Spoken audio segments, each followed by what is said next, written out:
Hey, what's happening, everybody? Welcome back to another episode here on the ShabinLife. We just got up here. We just put the camera on because we're trying to remember, but we did get started. But we figured we'd just tell you real quick what we came up. It's just a quick overnighter. Really, it was because we started to get our windows in, and I wanted to bring the windows up here, and they're not all going to be able to get up here at one trip. So, loaded my truck with a unique pallet and brace so that I could stand the windows up, make sure everything's good. We brought the windows up. Got here a little while ago. Everything's in really great shape. Nothing seems to have happened while we were gone, which is great. But what we really want to conquer just in the next day or so is to frame in the gable end. Mostly, like I said on the last videos, so that we can start getting the rest of the sheathed and getting the house wrap on and start getting us a little bit more dried in. But I thought I'd try and tell you what I was doing real fast because I never seem to do that. We're doing a three window transom. In a sense, so it's a 2x4, 2x4, 2x4 across the top of the door and the windows. So when we got here, we wanted to make sure that everything fit and it looked good before we started framing out the actual wall. I've never framed a gable end like this before, especially since when we got the trusses, they weren't able to provide a gable end for this side because of the way that the bracing needs to be tied to the gable end parallel truss. So with the way that the bracing is on the webs, it needs to reach all the way out. If it had been like the attic gable end truss, they wouldn't have been able to meet and get braced the same way. So I get it. Hopefully that makes sense. So the idea here is to frame it in. And it's just like a wall. At least that's how I'm approaching it, with a bottom plate and essentially two top plates on each side of the gable. So I'm going to basically, I'll have Dayna show you on the floor. I'm sort of trying to pre-build a little bit of the bottom plate with the windows attached. The reason is because I want the windows as low down as possible. So I basically want them sitting really on top of this top plate, but I just would feel more comfortable if there was another bottom plate on there for all the studs to tie into. So what I did was I threw a 2x6x16 up there. I found the center of the wall. I found the center of the 16-footer. I lined them up and marked them. Then I brought down the 16-footer, and on the ground down here, I basically laid out our four windows where I wanted them on that 16-foot 2x6, and then I just shot them all in. And the idea is that I want to lift this entire thing up. I really wanted to basically just be able to put, like, let's call them the jack studs, even though there's no real headers for these because the truss is carrying the load. Even though we'll call it a jack stud, I wanted that jack stud shot in from underneath the bottom plate. I didn't really want to have to toe nail it. I wanted it to be sort of as strong as possible since I'm putting the windows as close to the bottom of the wall as possible, or as close to the top plate on the lower wall. So we're going to basically lift this entire thing, or at least try, up onto that top plate, and then just match up the center lines, make sure everything lays out real nice for the 16-footer, and just shoot it into the top plate up there. And then we'll basically start filling in around it. But the idea was to try and build the windows on the floor just to make it a little bit easier to get everything centered and mark stuff and get it shot in really well. Now it's shot together. The next step is to basically put it up on top the top plate, get it centered and shoot it in. And then I'm just going to start filling in the top plates and bottom plates. Then I'll come back and start filling in all the standard studs. I did take, let's call it the top of the window. I did pull that down and put it up against this long 16-footer so that I could mark the studs on there. That way when I separated them to make the windows, I still know where the studs are going to line up on the top plate. And I think what I'll just use, and it'll be a day late and a dollar short for comments on what's best way to do this because I've looked. I wasn't exactly sure how to make sure that all my studs stayed nice and level.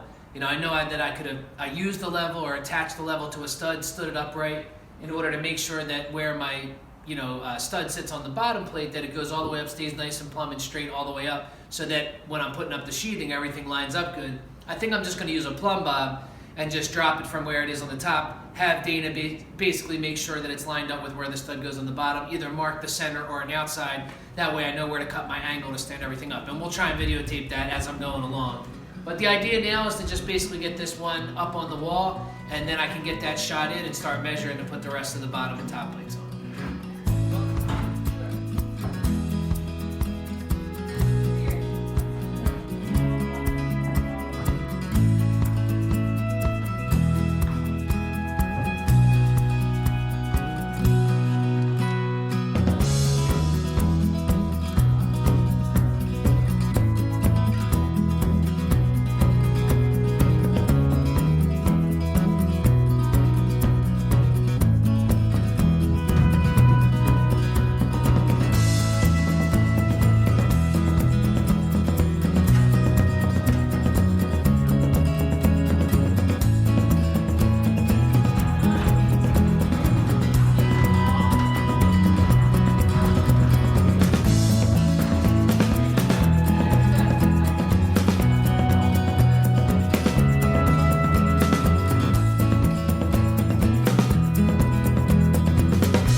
All right, everybody, that wraps it up. Got the gable end all framed in, ready for the windows, ready to get sheathed on the outside, so we're in good shape. Like I said, just a quick trip. It really was that we just got up here late yesterday, maybe afternoon, and then we're leaving today. It's around maybe 2 o'clock in the afternoon, but we are very excited. We were able to bring up the windows, like I said, and drop off a bunch of those. So it sort of breaks them in half for the next trip. We can stack them back on top of the pallet that we have all figured out in the back of the truck, and then bring up the other half when we come up next time. But I hope you dig the video. First time checking out the channel, be sure to subscribe, and probably be back more with house build stuff when we come back up in a week or two. But again, appreciate you guys watching. Mrs. ShabinLife appreciates. Got the truck all packed up, ready to go. Turned out to be an absolutely beautiful day. We got very lucky. Yesterday it was nice too. This morning was about 28 degrees, which was a little tough to get started at in the morning, but the sun came out, warmed everything up, worked out really well. We're really excited with how the gable end framing turned out, and the 3 4-foot windows that create sort of a transom effect. We really like that. We hope you guys dig it as well, and I guess we'll catch you on the next one. Stay tuned, and have a great day.